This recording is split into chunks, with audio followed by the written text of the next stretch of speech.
This is a novel that, as Rick said, that I'm working on. I've been working on this novel for many years. It's dragged on entirely too long. I think part of the reason for that is that I'm having a hard time saying some of the things in the novel. All right?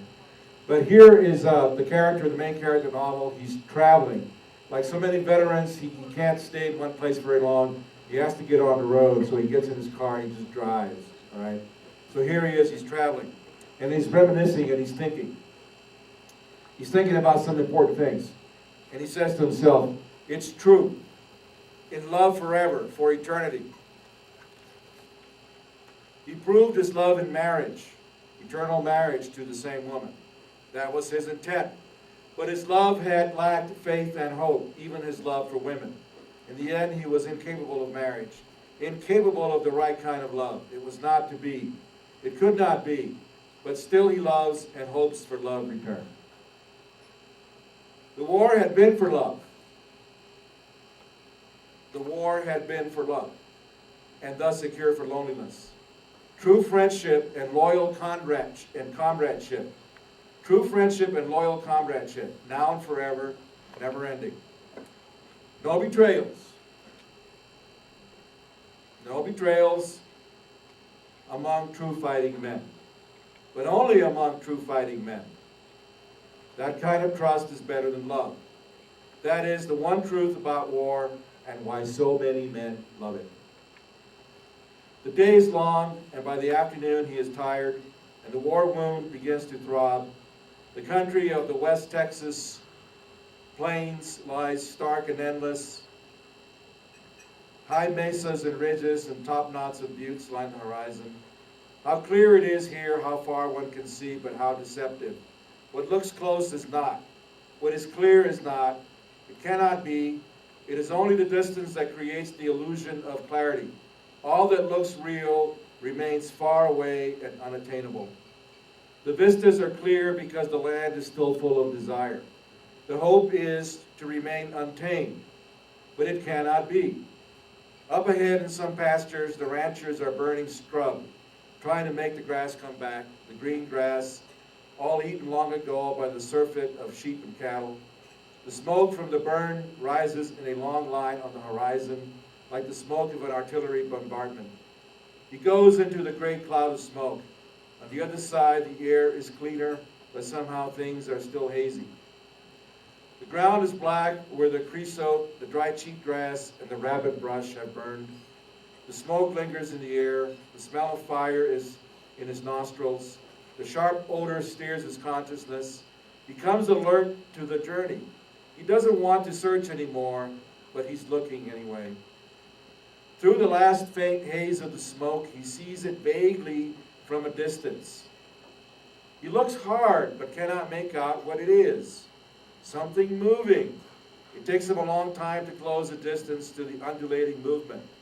In spite of his speed in the car, the moving mass seems to have some unknown ability to stay just far enough ahead that he cannot determine what it is exactly.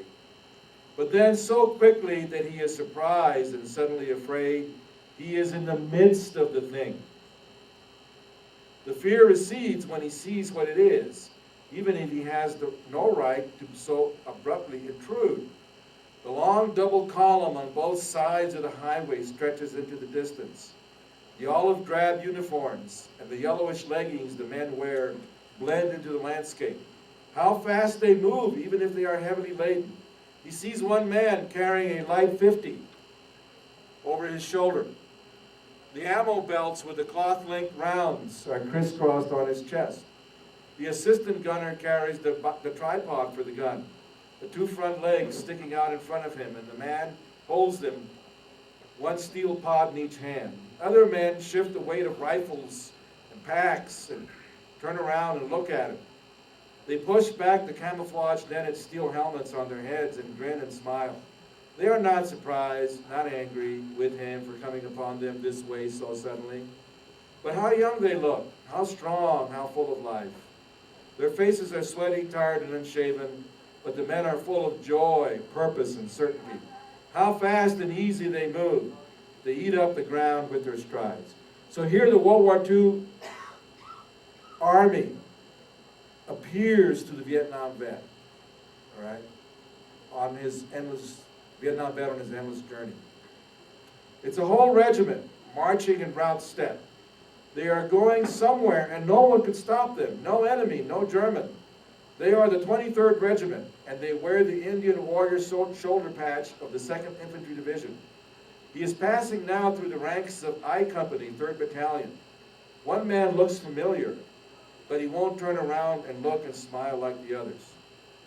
They landed near the little seaside village of St. Laurent-sur-Mer on Omaha Beach a few days before, on D+1.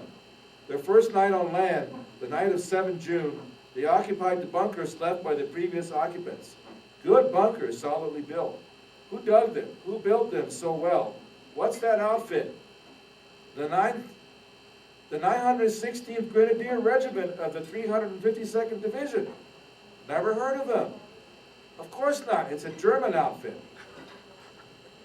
They don't have time to waste, they have to keep going. St. George Dell lies just ahead. And then the village of Berigny. The 23rd Infantry Regiment and the 2nd Infantry Division must go on to Berigny. Capture Berigny. After Berigny is the Bocage, the Norman hedgerow country, and Hill 192 and St. Lo. Later to join Patton and his 3rd Army and the mad dash into Brittany and the siege of Brest. All this they will do. Battles so far away and long ago. But now as they march along, they live in the present. He knows that as he is pulled along with them, falling into the same easy rhythm so natural to them. He understands them. They have purpose, and it takes them out of the dead past. They move.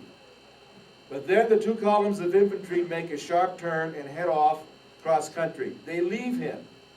He sees them cresting a hill, dispersing into an uneven skirmish line, and then they are gone over the hill. How fast they have appeared and have now disappeared. But before they vanished, they had stopped and looked at him. All of them, the whole regiment. At least they had looked at him. He had looked into their eyes, and they had returned his look with their own frank and open gaze. How real, honest, and true they seemed.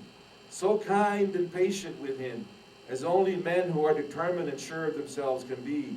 So full of energy, so sure that they would finish the job, be done with it, and then very soon go home. And that is exactly what they have done. They have finished the job, disappeared over the hill and gone home. All those men are home now. Because of that, they bring no remorse with them, no pain from the past. And free of pain, they are in the present, so they can stand there before him. They transcend all time. He can hear their voices. He can still hear their voices. They want him to join. Come with us, they say. You can come with us. It's all right. You belong with us. I'll go with you, he says to them. I'll go with you, but only if you will let me tell you about my war. If you will let me tell you my story. If you will listen to me. He said this because he could see them so clearly. He had seen them all, every man, every face, and could still see them in the present. In an instant, he had felt the stab of their love in his heart. He still feels the pain. They knew how he felt. He felt it, and feels it still. He feels love for them, those comrades, even if they are from another war. How could he not feel love for them?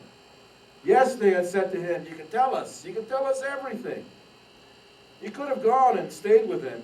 He would still be marching with them, fighting with them, talking with them, telling them everything, even now. But no.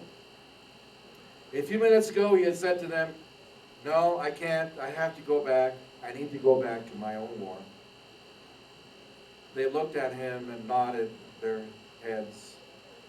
Yes, they said, we know. You have to go back to your own war. We know all about that.